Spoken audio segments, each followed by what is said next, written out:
Bonjour à tous et à toutes, aujourd'hui nous partons de station en station en Ile-de-France à la rencontre de 3 agriculteurs qui font partie d'un réseau régional de stations météo connectées. Bonjour, Guillaume Lefort, je suis agriculteur dans le sud Seine-et-Marne et en charge du dossier innovation à la Chambre de région Ile-de-France. Le but de ce réseau de stations météo était de pouvoir, grâce au partenariat du Conseil régional, avoir un maximum de données météorologiques à la parcelle sur l'ensemble du territoire francilien. Le mieux, c'est d'aller sur le terrain, voir 2 agriculteurs avec des utilisations de ces stations météo tout à fait différentes. Bonjour Frédéric. Bonjour. Ça va bien? Ça va très bien. Je suis venu voir pourquoi vous aviez installé une station météo connectée sur votre ferme. J'ai installé une station météo depuis le 1er mars. Donc c'était une opération qui a été faite par la Chambre d'agriculture d'Île-de-France.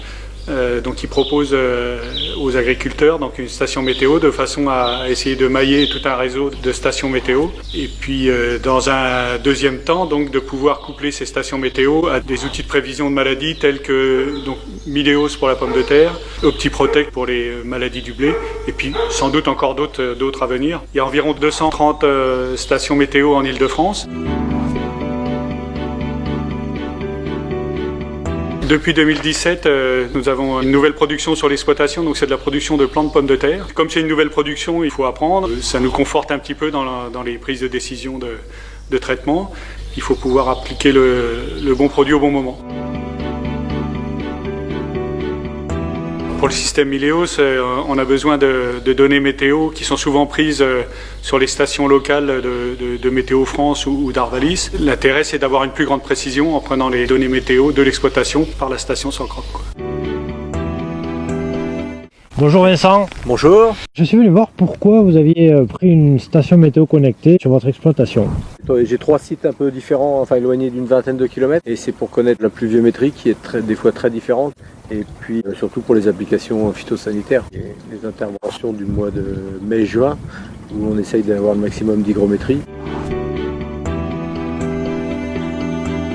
Oui, j'ai 2 stations, parce qu'il y a une qui est à 25 km d'ici. Quand j'ai vu qu'il allait y avoir un maillage sur la région Île-de-France, je me suis restreint à 2. Dans la communauté, on peut s'abonner à tout un tas de stations, et là je suis abonné à mes 2 stations, plus 3 autres.